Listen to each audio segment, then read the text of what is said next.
ujuzi gani wa mawasiliano ambao kila mjasiriamali anapaswa kuwa nao? Ujuzi ambao anapaswa kuwa nao mjasiriamali, in reality, kiukweli, mjasiriamali anapaswa kujua how to communicate idea alionayo. Kiukweli ungeniuliza ni ujuzi gani kwa ujumla ambao mfanyabiashara anapaswa kuwa nao, ningekwambia mfanyabiashara anapaswa kuwa na ujuzi tunaita leadership.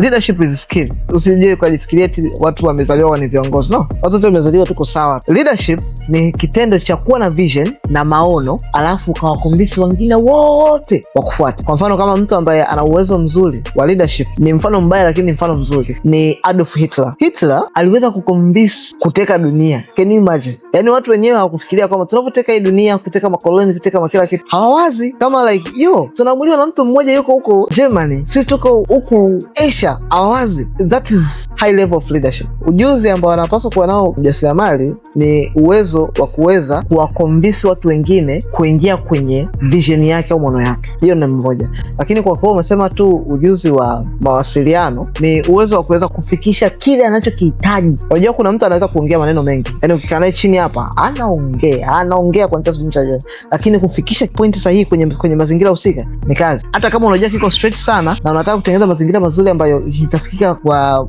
muktadha sahihi, usiwe unarukaruka unaweka nitengeneza mazingira ambayo ni mafupi lakini unafikisha kitu unachotaka. Hiyo itakusaidia sana.